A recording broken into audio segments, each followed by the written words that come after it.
Here we are testing the generator, the new toy that I got, and I showed it to you last week or a little while ago, and we had one request from somebody to tell us what it can run on our rig. It's a 4,000 watt starting watt generator, digital hybrid inverter from Champion, 33 peak running watts, 3,300 peak running watts.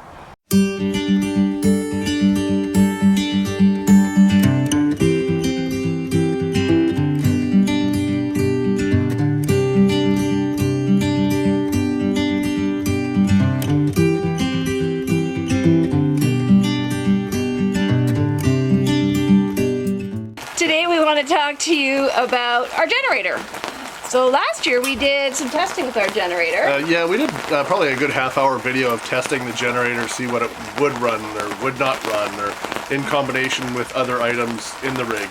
So we tested it. So what I'm going to do is basically plug it in. My wife's going to go inside, and we're going to start flicking switches and see what it'll run.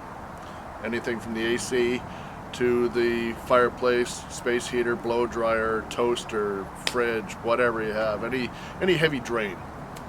I do have a couple different plugs. This is the main one that I use all the time.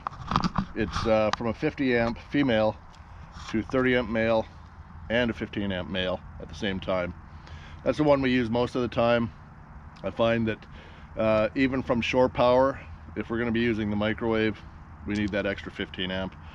We'd probably run everything with this combination when it's full shore power, although we're not sure about the generator yet.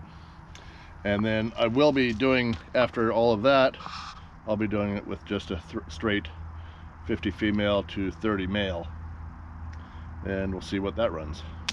Turn on the AC by itself, please.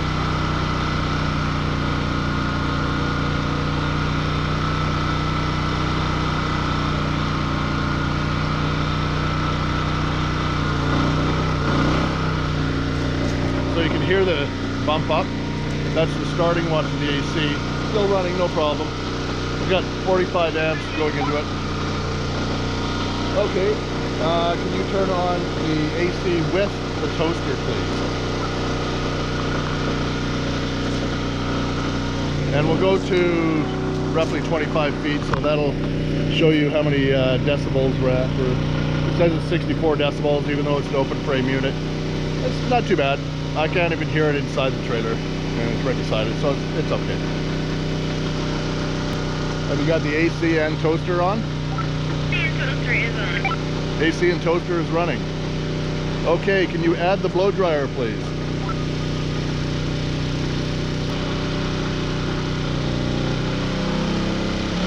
Well, it looks like we're going into fault.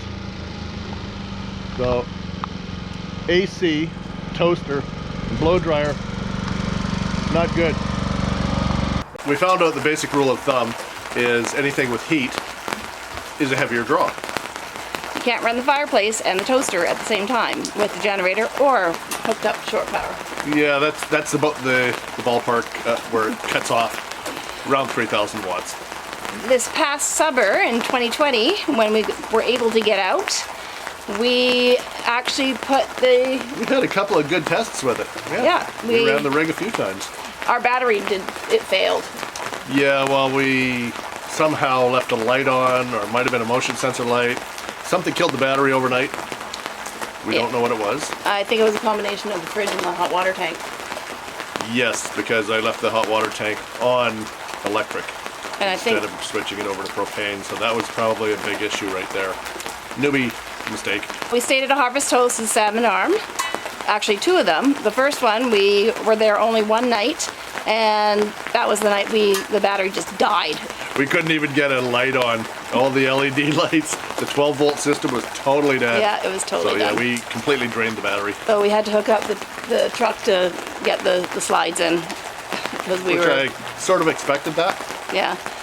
Then we went to a different site and we actually used they allowed us at the DeMille Farm Market in Salmon Arm to run our generator overnight, which was a huge plus because that way we didn't have to worry about killing the battery. We could run our fridge, We could turn the fireplace on, watch a little TV.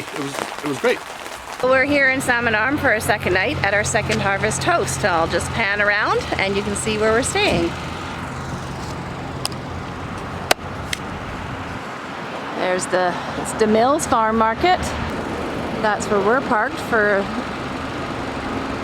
our stay here.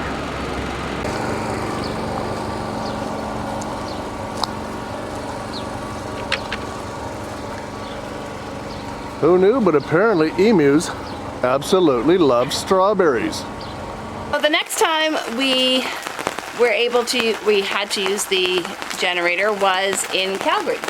Yeah, we were stopped at the South Centre Mall in southern Calgary for 2 or 3 nights, I believe it was. And we were out in the middle of the parking lot, right on the far edge, far away from any buildings. There was no homes within, I would say, a quarter mile. So Yeah. it was easy to run the generator. There's like a 6-lane highway on the one side and Yeah. then park of some sort, like a baseball park on the other side, and then the mall. So yeah, it was great. We could run it and not have any issues with neighbors complaining about the sound quality or sound. So this is what that looked like. Okay. Yeehaw! Guess where we are? Welcome. No, we're not in Texas. No, we're in Calgary. Close second. Calgary Stampede. Well, it's not a go this year. Yeah. That's too bad. It's one of the best things about this city. Oh, well. One of the many great things about this city. There you go. We were here a few years ago to enjoy Stampede. It was fantastic. Second largest rodeo in North America, possibly the world, next to Mesquite, I believe. And yeah, we're having a good time. The weather's beautiful. A little bit blustery wind right now. But Yeah, a little overcast. Oh, we're gonna get blown away. So we're boondocking here at the South Centre Shopping Mall inside the city limits of Calgary. right in southeast Calgary, just off of McLeod Trail and Anderson Road, if that helps anybody. But inside the city limits of Calgary, Yes. there are no RV parks. So the nearest RV park is what? I think the closest one I could find is probably about 20 kilometers away. And my mother lives probably about 5 minutes from here. So this was a perfect spot. And we just pulled up, and when we got here, it just lucked out. The security guard was driving around. Drove right past us. I stopped him and asked if we could park for the night just to get clarification. Yeah, no problem. Just took our license number down, and we're good. Yeah, so we're boondocking. We got the generator running just because we killed the battery back in Salmon Arm. Yeah, that was quite a while ago. Yeah, so in order to keep the fridge running and all that other stuff. Well, the fridge running, yes. So it also saves on propane. Got Yeah. the generator, why not use it? Yeah, A little bit of gasoline and run it for like 10 hours on a gallon or 2 of gas. We're great. Yeah, so I don't know if you can hear it over the sound of the wind whistling past the microphone here. And the last time we used the generator was at Deer Lake.